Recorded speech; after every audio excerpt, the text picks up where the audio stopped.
ಈಗ ವಿದ್ಯಾರ್ಥಿಗಳೇ, ಇದು ಸರಳ ಬಡ್ಡಿಯದ ಬಾಯಲ್ಲೇನೆ ಮಾಡ್ಬೋದು. ನೀವು ಸರಿಯಾಗಿ ತಿಳ್ಕೊಂಡ್ರೆ ಭಾಳ ಅಂದ್ರೆ ಭಾಳ ಸರಳ ಅದು. ಭಾಳ ಅಂದ್ರೆ ಭಾಳ ಸರಳ. ಹೆಂಗೆ ಮಾಡೋದು ಅನ್ನೋದು ನಿಮಗೆ ನಾನು ವೇಗವಾಗಿ ಹೆಂಗೆ ಮಾಡ್ಬೇಕು ಅನ್ನೋ ರೀತಿ ಪ್ರಕಾರ ಹೇಳತ್ತನೋ ಚೆನ್ನಾಗಿ ರೀತಿ ಪ್ರಕಾರ ಬಿಡಿಸ್ರಿ. ಬಿಡಿಸೋದಾದಿಂದ ನಾನು ನಿಮಗೆ ತಿಳಿಸ್ನು. ವಿಡಿಯೋ ಆನ್ ಮಾಡಿ ಎಲ್ಲರ ಬೋರ್ಡ್ ಕಡೆ ನೋಡ್ರಿ. ಸರಳ ಬಡ್ಡಿ ಲೆಕ್ಕದ ಎರಡು ರೀತಿ ಒಳಗೆ ತಿಳಿಸ್ತದೆ ಅದು. ಸರಳ ಬಡ್ಡಿ ಬರೋಬರಿ,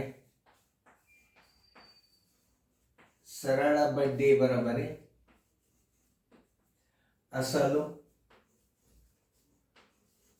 ಗುಂಡ್ಲೆ ಅವಧಿ, ಅಸಲು ಗುಂಡ್ಲೆ ಅವಧಿ ಗುಂಡ್ಲೆ ದರ ಸರ್ವಾಸ್ ಬಾಗಲೆ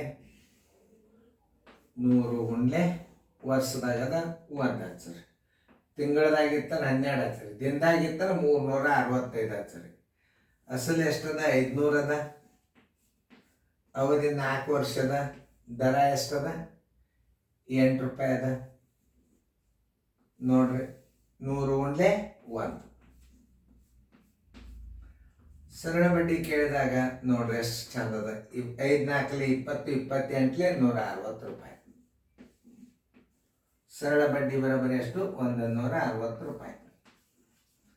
ಹಿಂತಿರುಗಿಸಬೇಕಾದ ಹಣ ಕೇಳಿದ್ದ ಅಂದ್ರೆ 500ದಾಗ 160 ಕೂಡಿಸ್ರಿ ಬಂದ್ಬಿಡ್ತು. ಯಾವುದೇ ಒಂದು ಗಣಿತ.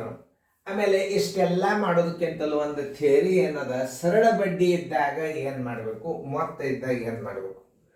ಹಿಂತಿರುಗಿಸಬೇಕಾದ ಹಣ ಇದ್ದಾಗ ನೀವು ಏನು ಮಾಡಬೇಕು, 500 ಬರ್ಕೊಂಡು ಪ್ಲಸ್ ಹಾಕ್ರಿ, 2 0 ತೆಗೆದು ಗುಣಾಕಾರ ಮಾಡಿಬಿಟ್ರಿ, ಹಿಂತಿರುಗಿಸಿದ ಹಣ ಬರ್ತದೆ. ಇವು 2 0 ತೆಗೆದು ಬಿಡ್ರಿ. ನೀವು 100 2 0 ತೆಗೆದ್ಬಿಟ್ಟು 5ಕ್ಕೆ 8ಕ್ಕೆ 4ಕ್ಕೆ ಗುಣಾಕಾರ ಮಾಡಿದ್ರೆ 160 ರೂಪಾಯಿ ಬಡ್ಡಿ ಬರ್ತದೆ. ಉತ್ತರ ಹಾಕಿಬಿಡ್ರಿ 160ಕ್ಕೆ. ಸರಳ. ಯಾಕಂದ್ರೆ ಸರಳ ಬಡ್ಡಿ ಕೇಳಿದಾಗ ಹೆಂಗೆ ಮಾಡಬೇಕು, 100 ಸ್ಥಾನ 2 0 ತೆಗೆದು 5ಕ್ಕೆ 8ಕ್ಕೆ 4ಕ್ಕೆ ಗುಣಾಕಾರ ಮಾಡಿದ್ರೆ ಅದು ಸರಳ ಬಡ್ಡಿ 160 ರೂಪಾಯಿ ಬರ್ತದೆ. ಮಾಡಿ ನೋಡ್ರಿ. ಆಮೇಲೆ ಇಷ್ಟೆಲ್ಲ ಲೆಕ್ಕಗಳನ್ನು ಯಾಕನ ಹೇಳ್ತಾನಂದ್ರೆ ರೀತಿ ಪ್ರಕಾರ ಮೊದಲು ನೀವು ಸರಳ ಬಡ್ಡಿ ಲೆಕ್ಕ ಕಲಿಬೇಕು.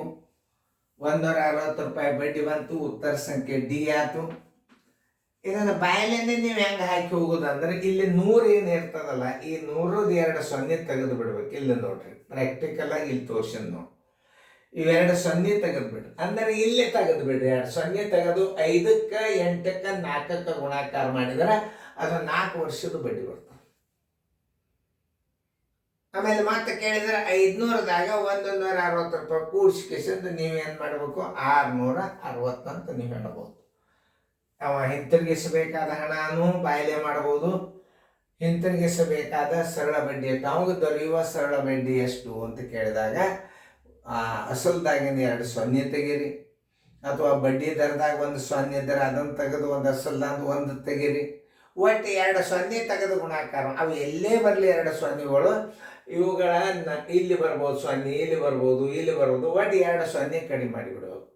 2 0ಗಳನ್ನು ಕಡಿಮೆ ಮಾಡಿ ನೀವು ಗುಣಾಕಾರ ಮಾಡಿದ್ರೆ ಸರಳ ಬಡ್ಡಿ ಬರ್ತದೆ. ಒಂದು ವೇಳೆ ಒಟ್ಟು 0ನೇ ಬರಲಿಲ್ಲ, ಒಂದೇ 0 ಬಿತ್ತಂದ್ರೆ ಅದು ಉತ್ತರ ದಶಮಾಂಶದಾಗ ಬರ್ತದೆ. ಇಷ್ಟು ಮಾತ್ರ ತಿಳ್ಕೊಂಡು ಬಿಟ್ರೆ ಗಣಿತ ಬಂದು ನಿಮಗೆ ಚೆನ್ನಾಗಿ ತಿಳ್ಕೊಂಡ್ರಲ್ಲ. ಸರಳ ಬಡ್ಡಿ ಸೂತ್ರ ಏನಪ್ಪ, ಅಸಲು ಗುಂಡ್ಲೆ ಅವಧಿ ಗುಂಡ್ಲೆ ದರ ಸರಾಸರಿ 100 ಗುಂಡ್ಲೆ 1, 500 ಗುಂಡ್ಲೆ 4 ಗುಂಡ್ಲೆ 8, 100 2 0 ತೆಗೆದ್ರೆ 5 4 20, 28 160 ಸರಳ ಬಡ್ಡಿ ಬಂತು. ಹಿಂತಿರುಗಿಸಬೇಕಾದ ಹಣ ಎಷ್ಟು? ಇದ್ರಾಗ 500 ಕೂಡಿಸ್ರಿ, 660 ಅಂತ ಹಚ್ಚ್ರಿ. ಈಗ ಸರಳ ಬಡ್ಡಿ ಕೇಳೇನ ಉತ್ತರ 160 ಹಾಕ್ರಿ. ಉತ್ತರ ಸಂಖ್ಯೆ ಡಿ. ಚಂದ ಫೇರ್ದಾಗ ಬರ್ಕೊಡ್ರಿ.